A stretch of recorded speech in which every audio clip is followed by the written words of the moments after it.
So, what is everybody's definition of freedom? We celebrate Memorial Day because, you know, the soldiers and everything that fought for our freedom. Our United States is, you know, the home of the brave, free. So, what is freedom to you? Lack of restraint. Lack of restraint. Okay, good. Peace of mind. Peace of mind. Having a choice. What's that? Having a choice. Having a choice. Freedom of speech. What's that? Freedom of speech. Freedom of speech. A lot of different types of freedoms you're thinking about. And of course, I like to look at the dictionary. The dictionary is all of those things, so you were really good. But it is the state of being free or liberty rather than confinement. Personal liberty, as from slavery, bondage. The quality or state of being free, especially to enjoy political or civil liberties, the right or privilege of unrestricted use or access, and personal liberty as opposed to bondage or slavery. Okay, now in a little talk by Charles Fillmore, he talked about freedom and uses the Galatians 5:1 verse. It says, "For freedom Christ has set us free. Stand firm, therefore, and do not submit again to a yoke of slavery." So, the freedom that we're referring to here today is different than, of course, than the freedom that everybody else looks at in the world. In the world, we think about freedom like freedom of religion and stuff like that. However, in the United States here, we celebrate our freedom and we say we're the home of the free. Are we truly free? How free are you today in your life? You're really only as free as your thought allows you to be. You're really only as free as your thought allows you to be.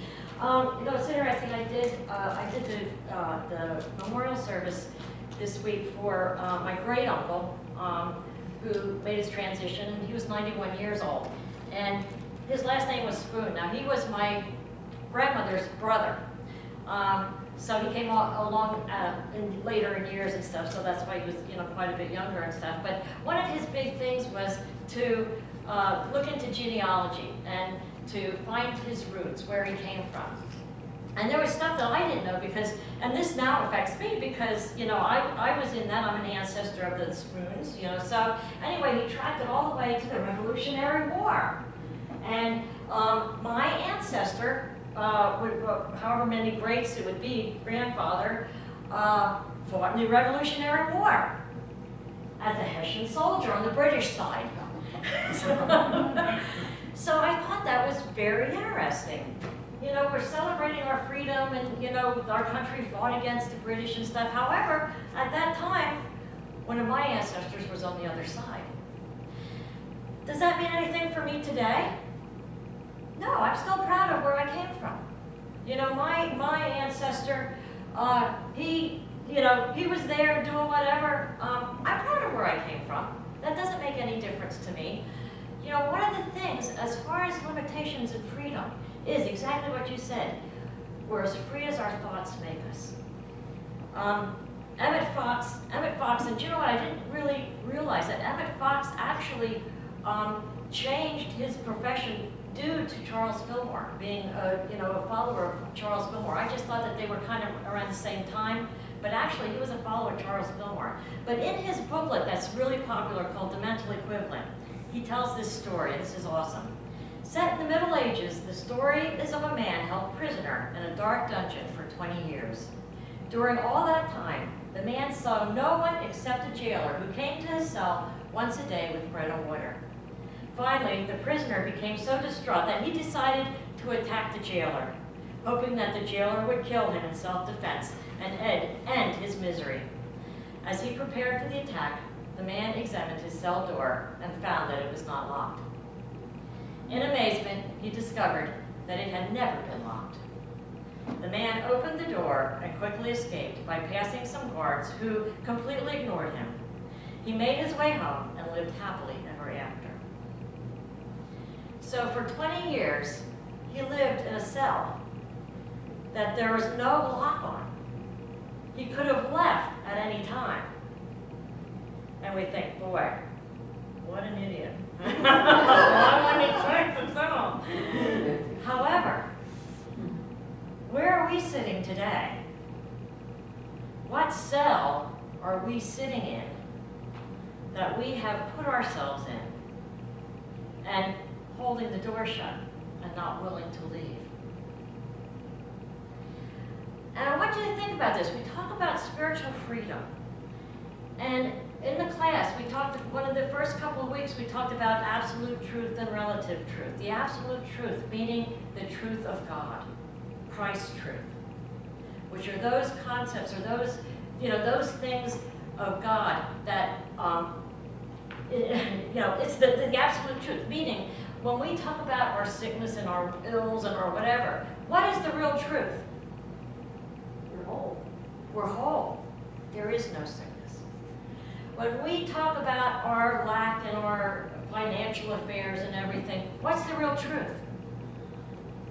We're financially abundant. There's abundance. There's abundance. There's prosperity. It's there for us. So everything that we are in, the state of our, in this world, what we're experiencing that isn't of God is not the truth, and therefore we are keeping ourselves in bondage. He goes on to say, Charles Fillmore actually said, we can never know the full meaning of freedom until we abide in the Christ consciousness. And the Christ consciousness, of course, is knowing all those things, the spiritual truths, all those things that take away our bondage. That until we abide in the Christ consciousness, in other words, to be truly free, we must think, feel, and live as Christed beings. That is, it's the true sons and daughters of God. So, I haven't used my chains for a while. I'll tell you what, I used to use that big toe chain, and I got in trouble for taking it out of the garage, so I had to put it back. But, I think about my own life, and what things what things might be holding me back. I got the past and things that, somebody might have told me that I couldn't do, or, that kind of thing, and we'll just start with that one kind of, and it's not real big, but, I still hold on to it, And then we got, some of my own opposed things is, I'm too old. I'm too old to start anything new, and can't handle that. Don't have enough education. I got to get something else behind my name before I move on. And, then I don't have enough money, and I don't have enough money. I don't have enough this. I don't have enough that. So how would I feel walking around like this all day? I get pretty tired. Wore out. However, that's the way I walk around all the time. Because I truly, truly do have the chains around me. Because I'm not free to do what I want to do. Because if I'd be free to do what I want to do, guess what? I'd be someplace else. And not to say that I wouldn't be at Unity, but in the whole scheme of my life, there would be different things that I would be doing. And why is that? Why do I keep myself? Why do I keep myself in the bondage? Why does everybody keep themselves in the bondage? Blinders. Blinders. Blindness? Spiritual blindness? Maybe It's easier to take the bondage that we know than worry about what happens if I'm free. Exactly. Comfort. Even though it's an uncomfortable comfort zone, we kind of stay in it. We know it. Right? We know it. We know that. The fear of the unknown as far as when we leave. That's why, people stay in abusive relationships or whatever, because they know at least what they got. And why is that? Or not why is that, but why else?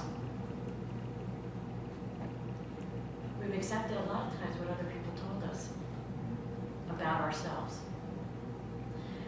One of the things that we're going to get into in our class is know thyself. Self-knowledge. Because it's only when we start knowing ourselves and peeling away those things that other people told us, or that, or the world, tribal consciousness, things that we have believed all along, but you go, oh my God, is that really the truth? Is that of God? Because if it's not of God, then it's not an absolute truth. And then, it can be changed. Anything that can be changed is not absolute. And once we start peeling those things away, we get to know ourselves. And we get to know the true being, our true spiritual being. And that's when we become truly free. When we know who we are and what we're capable of. It goes on to say, as far as power of choice, to remove the self-imposed chains, one by one, choice by choice. There's 4 proven methods of doing this to obtain spiritual freedom. What would be the first one, you think? Or one of them, maybe not the first one, but what would be one way to start removing the chains? Start singing that song, take ye chains. Oh, we're gonna. Do you know what? That's actually good, because you know what? Affirmation and denial, right? We're taught in unity, denials and affirmations. When we realize we got these chains, and it's getting heavy already. When we realize that we have the chains, what limitations we're holding on to, we can say this only has the power over me that I give it. Because anything really in our life only has the amount of power that we choose to give it. So once we take that power back away from it, what happens? We're free. What's that? We're free. We're free. We're free, and that goes away because we're not giving it our power anymore. We have our power again. Maybe even before that, we have to get sick of what we're feeling. Maybe we're just tired of it. That's it. Sometimes we have to hit bottom. Yeah. You're right. Really You're right. bottom. Yeah. We have to realize. We have to, first of all, and that's a good thing as far as saying hitting bottom, but first of all, we have to realize where we are. And we also talked in class about how many people are walking around, and I like the Sixth Sense when he says, I see dead people. They don't even know they're dead. But, they're walking around dead because they're not spiritually alive, and they're not spiritually free. They're walking around with all the limitations, thinking that this person did that to me, and that person did that to me, and, this is why I can't achieve, and that's why I can't achieve. And those are all limitations. How free can somebody be when they're living here in the country of freedom, saying, I can't do it because of what they're doing to me. I can't do this because of the economy. That's not truly free. But when you realize that, that's the worldly thing, and that's what it appears, but that's not the absolute truth. The absolute truth is there's prosperity. So, okay, he says, and that's, all of those things are in there. Pray and meditate daily. Wow, how powerful is that? When we pray and meditate daily, and we center ourselves, and we get to know who we truly are. And that's one of the only ways to do that. To shut out the world and go within. And I know early on in my spiritual journey, I was told, I was going through a divorce and through a lot of things with my license and my job and, everything. It seemed like it was coming at me. I was, very much the victim and the victim and everything. And I was told, just, shut out the world. Take time every day to shut out the world and just go within and find that quiet place where all is well. And what happens when we do that? When we go within and know all is well, we start realizing that that is the truth. That's one of God's truth. All is well. So pray and meditate daily. And it says just minutes of focused prayer and meditation each day can make a profound difference in your life. So if I'm hoping that everybody takes those few minutes every day now for prayer and meditation, but if you're not, begin to do that, a daily thing, because it does. Just a few minutes changes life. Okay, release whatever you know is holding you back. That's where the courage comes in. And that's where the courage and strength is, to release those things that we know are holding us back. But how powerful is that when I can take off this chain? Wow, does that feel good? And it does, it feels so good when we realize what's holding us back. and Michael Beckwith talks about, you know, to be spiritually free, we have to really incorporate, just like Charles Fillmore taught, incorporate the Christ ideals. And he said, you know, of course, he doesn't say, you know, when you study prosperity and financial prosperity. He said, however, if you live in financial lack, how free can you be until you realize prosperity, God's prosperity? He said, what you need to do is learn everything that you can about prosperity. Learn how to get out of that lack consciousness. Because once you can do that, you can be free, because then you use your mind, you use your heart on other things. Because what happens when we're in the funk? That's all we see, that's all we focus on, right? He went on to say, when we're sick, what we should do is focus on learning everything about, you know, read stories of healings, you know, get all into that, really understand our well-being, the well-being that we are. Because once we do that, we will recognize and really manifest that well-being, and once we can do that, we're truly free. And look at that! A chain just fell off, yay! But as we do that, as we do all of these, one chain will fall off, one at a time, and we become free. And talk about what we say about somebody's a free spirit. What do we say when we say, boy, somebody's a free spirit? You know, we say that sometimes as a negative thing, but what do we usually identify people as free spirits? People that don't worry, right? They don't worry, they're not tied down to anything, they're just on their way, and what's wrong with that? You know, if they truly are, you know, in the Christ consciousness. You know, that's where children are. That's where, you know what, you're right. You're right, that's where children are. That's why Jesus says, the kingdom of heaven, child, children are. Yeah, and again, be like little children.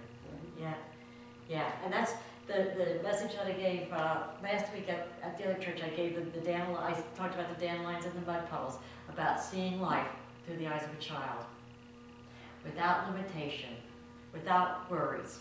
You know, we bring all of that stuff onto us, you know, and you say, why don't you laugh during the day? Why are you, you know, so limited? Why are you down? It's because of the stress of life. But we bring that on.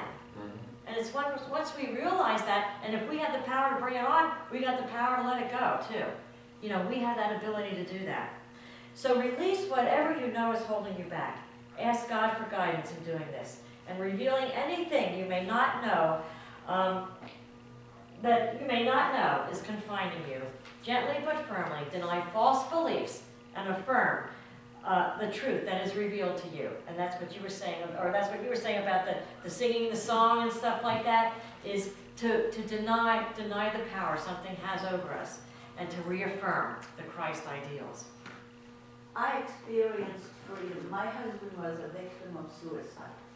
And for about 7 years, I lived in a prison, thinking my fault, I done it.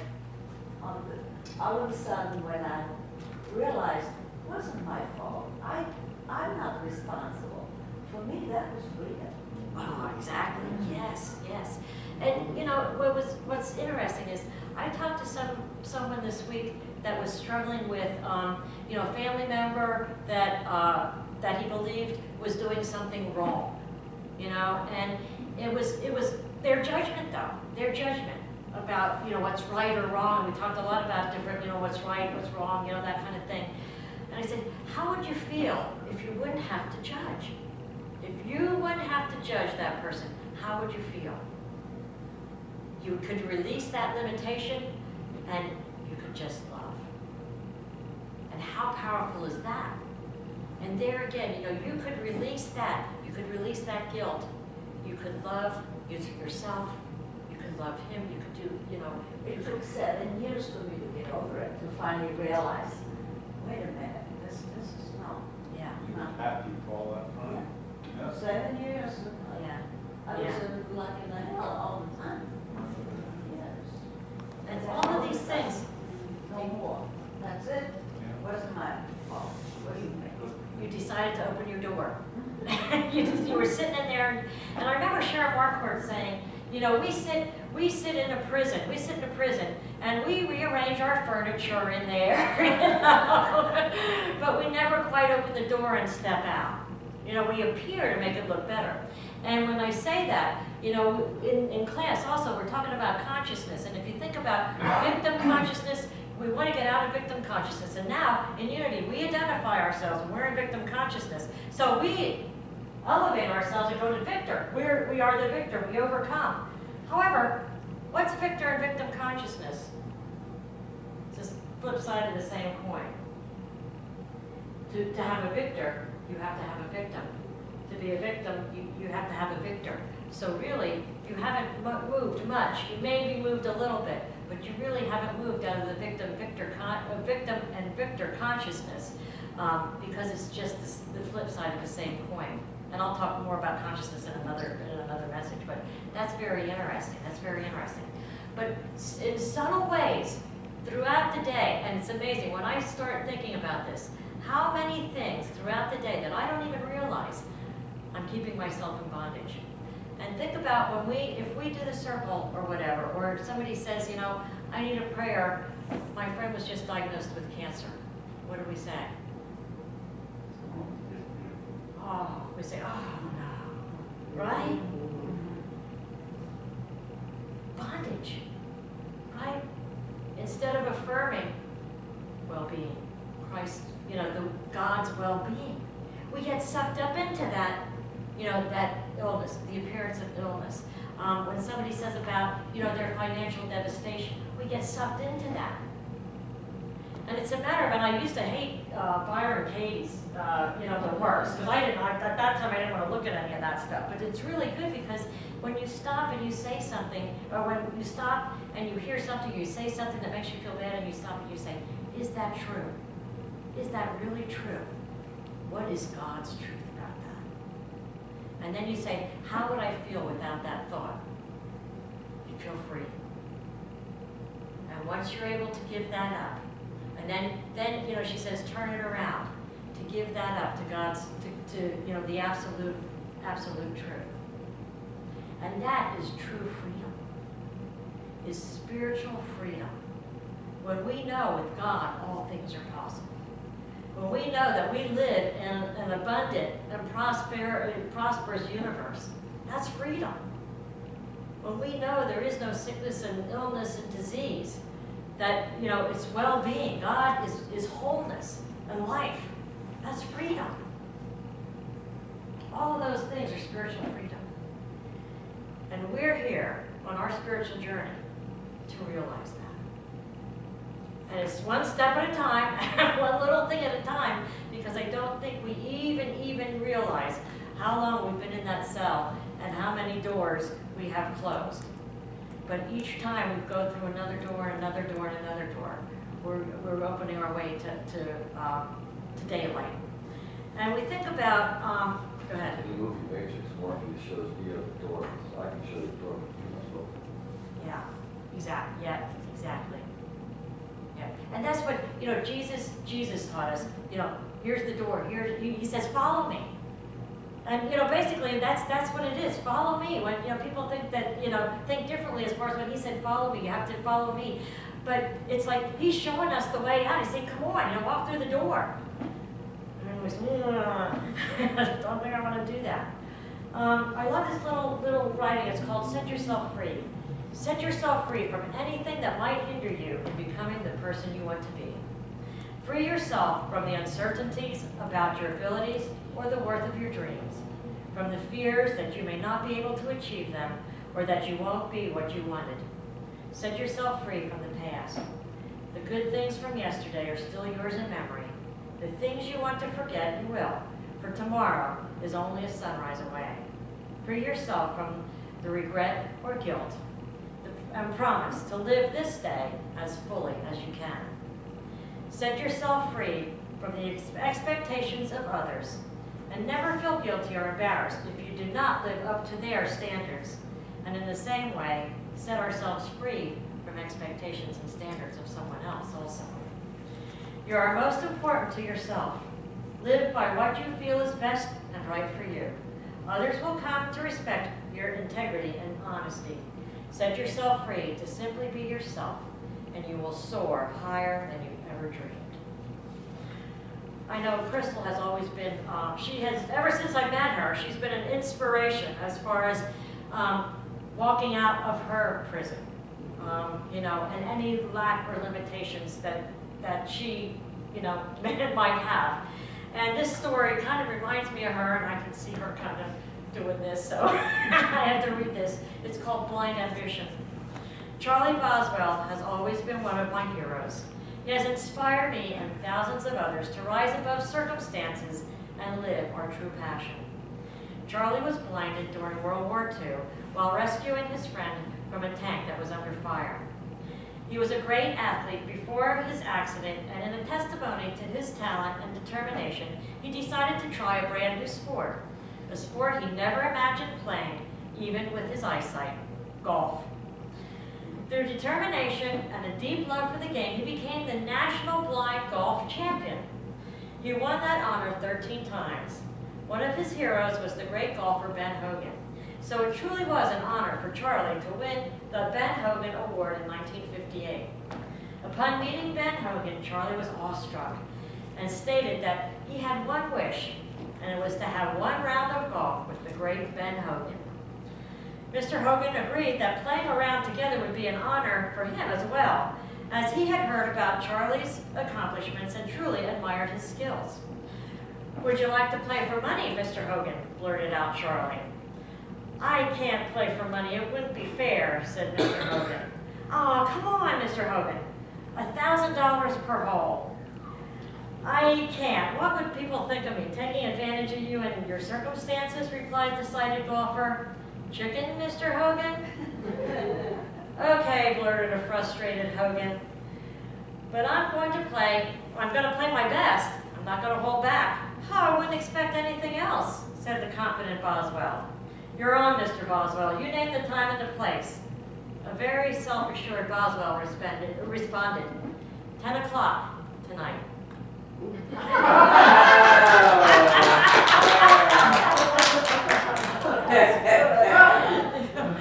Somebody that knows how to be free from limitation.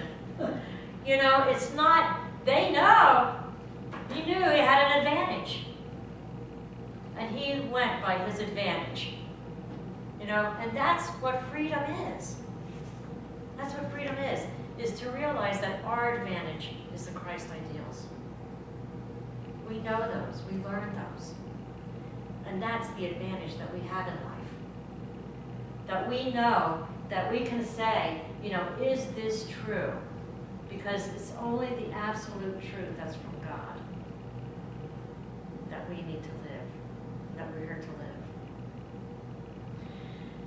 Memorial Day, I think it's kind of sad that we're still, fighting and I know when I went to school and we learned about all the different religions and, when you boil it all down, they all talk of love. And it's like, I wish everybody would realize when you do that, we're all believing in the same thing. What are we fighting about? It shows us how much the mass consciousness is still in victim-victor mode. We need to fight for our freedom. And, this is something we need to obtain instead of already have. We just need to experience it. But one person, each of us in here can make a difference. To go out, and really, really experience and live the freedom that Christ spoke of. Really live the Christ ideals. And open that door and step out. Do like Charlie Boswell, know our strengths. Because we can do all things through Christ that strengthens us. And so it is. Anyone like to share before we go into meditation?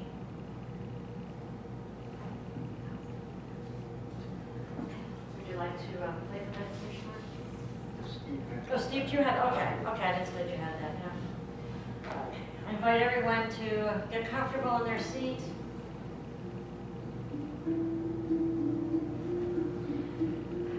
Just feel the seat supporting your body. Just feel the floor supporting your feet.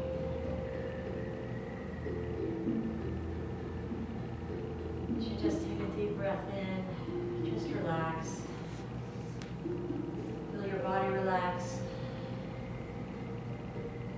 Let go of any tension you might be holding on to. Let any thoughts that are holding you captive just flow from your mind. Go within to your heart, the seat of love. The seat of spirit. Into that place that holds the absolute truth.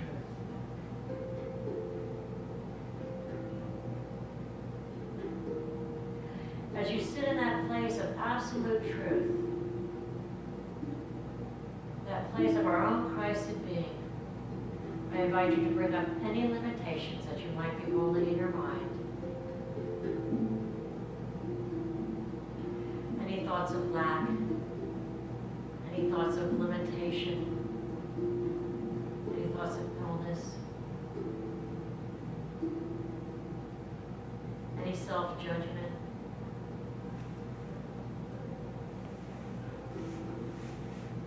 And I invite you to shine the light on those thoughts.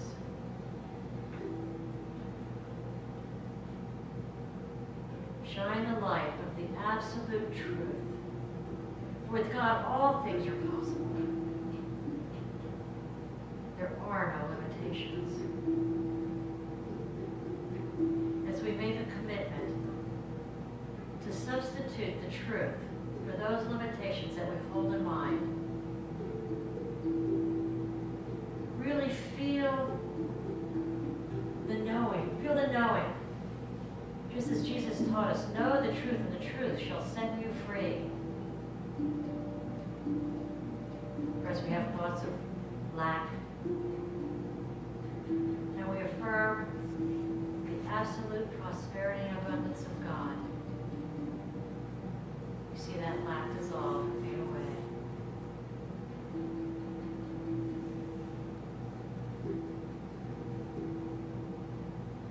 As we know the truth of absolute perfectness and wholeness, we let any guilt or thoughts of limitation just fade away.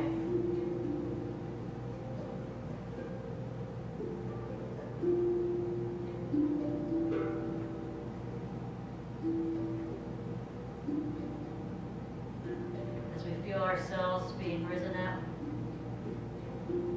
know that this is the true feeling of freedom.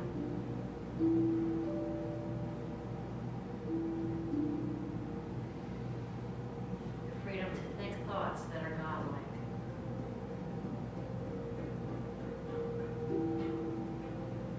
The freedom to manifest our desires. The freedom to love like we've never loved before.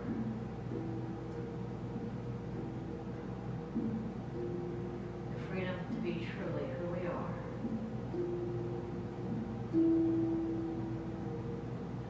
So it is.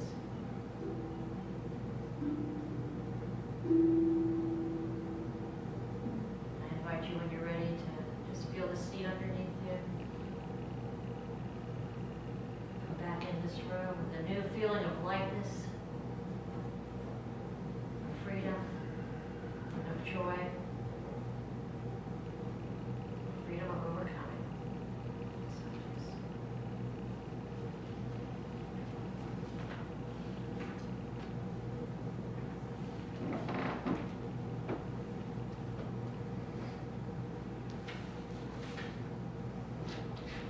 Okay, and our hymn is "Take These Chains."